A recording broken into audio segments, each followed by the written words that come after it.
Hello and welcome to this fountain pen review. This is the Baoer 388. Baoer is the name of the Chinese brand, while 388 is the model name. This review is divided into two parts.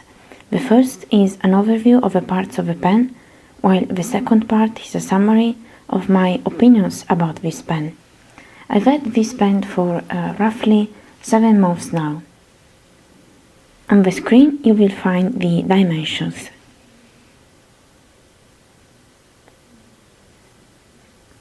The branding is present on the cap band,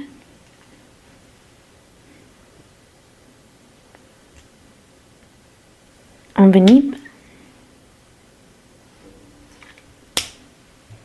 and on the converter. The material of this pen are aluminum, rubber, stainless steel and plastic. The pen arrived to me with a converter inside, in this simple plastic sleeve. No cartridges, no box, no other form of documentation was included. Onto the parts of the pen. I'll start from the cap. This is the silver version of the Baoer 388, so the cap is bare anodized aluminum. It measures 6 centimeters, it's cylindrical and it tapers down slightly towards the finial, and it's smooth to the touch. The finial is blind, is a simple insert of black plastic encased in gold colored metal. The clip measures 4.3 centimeters. It is shaped like an arrow, no comment on the design of the pen. It's gold color aluminum, it has smooth edges and it's quite tight.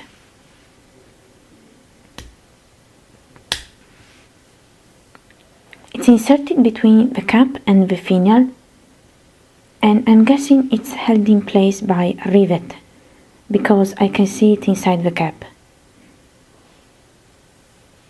The cap band is gold color. It sports the word Baoer aligned with the clip, and for reasons fathomable to no one, the first letter of the word Baoer is in capital cursive, while the rest is in simple capital letters. And on the opposite end is the model name, 388.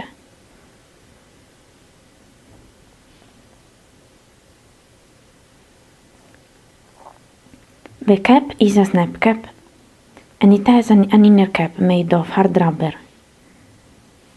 It's quite a long inner cap.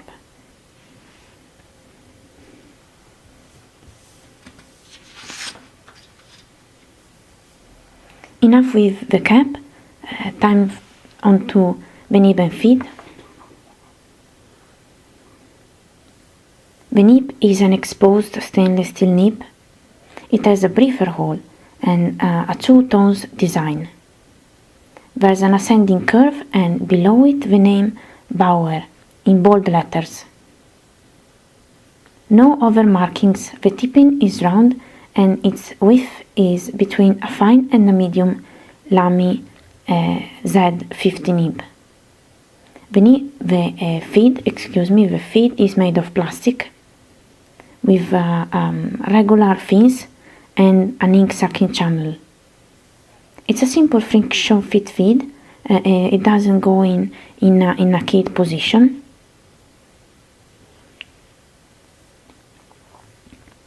The section is made of lucid plastic. It's cylindrical, no grooves. It measures 2.3 centimeters and it's black even on this bare aluminum model.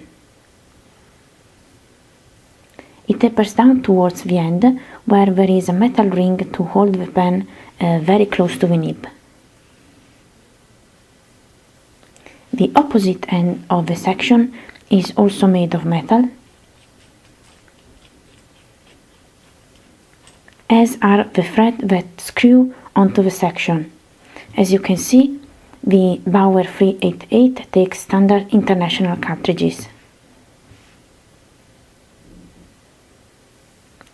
The barrel measures 7.7 centimeters. It's a cylinder of anodized aluminum. In this version it's bare, so it's plain silver, and it's moved to the touch. It tapers down towards the blind end. I guess the indent you can see on the end is a manufacturing defect. The barrel is long enough to contain one long in standard international cartridge or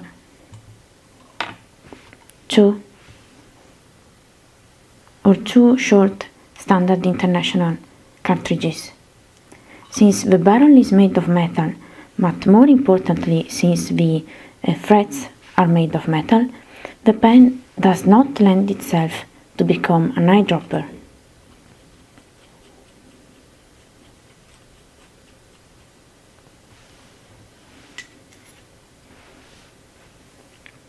Finally, the pen posts quite securely.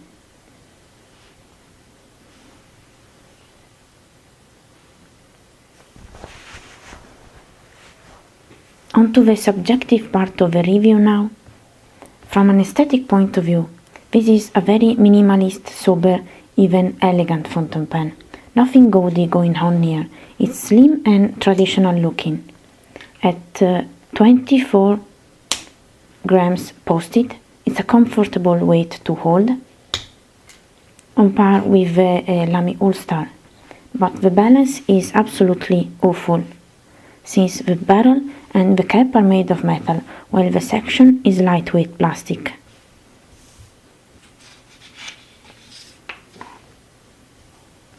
It's a very awkward weight to hold for long.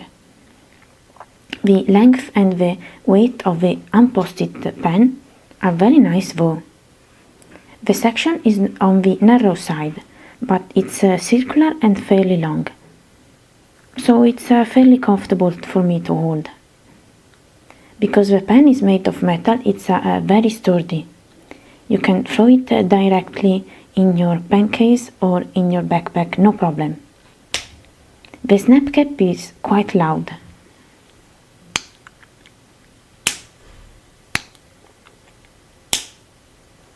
But very secure. It hasn't opened up by accident yet. The clip isn't very functional. It's too tight to clip it to pen case bands, books or notebooks. The inner cap does a good job in keeping the nib wet.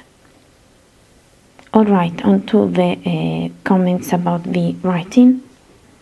Even though I've had this pen for several months, I've barely used it. Out of the proverbial box, the nib was so dry that I could barely see the line even when I wrote with pressure. I put Diamine Onyx Black in it, which is a fairly lubricating wet ink, and still nothing. So I tried to pull out the nib and feed, to flush the ties and open them up. But the fit is so tight that I had troubles pulling them out and then back in. And you can see that the nib is not aligned with the feed because I've had trouble adjusting it once the pressure of the section was around the nib and feed. Anyway, after several tries, the nib now can write, but it's still very dry. It doesn't skip and it's fairly smooth, but it starts hoofing and it requires pressure to write decently.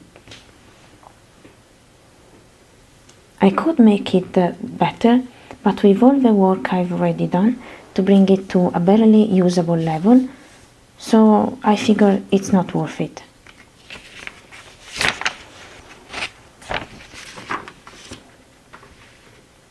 Here is a writing sample of January 2018. I'm applying barely any pressure, but it's still a fairly dry line, and this is copy paper, so it's very absorbent. It's worse with good paper. And this is a writing sample of December 2017, and you can see how awful it is even on copy paper. This is the line with no pressure, and this is the line with pressure. And you can see that the line with no pressure is barely legible. It's barely there. For reverse writing, it's very dry and very scratch nib as expected. But the unexpected part is that this nib is fairly soft, as again you can see by the writing sample here and here. It's fairly soft and it opens up easily during flex writing. This discovery left me absolutely baffled because I wasn't expecting it. Right, time to end this video review.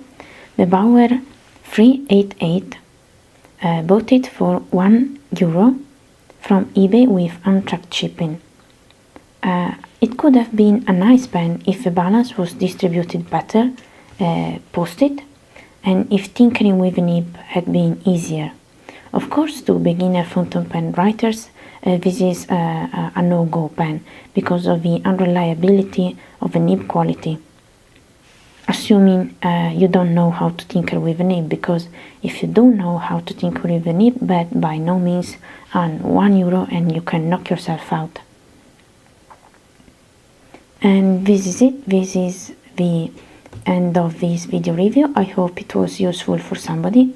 If you have any thoughts, opinions, feedback, don't hesitate to write a few words in the comments, because I've received a wealth of information thanks to the comments so far. You have all been very helpful. Thank you, I'm very grateful. I hope you have a great day. Ciao!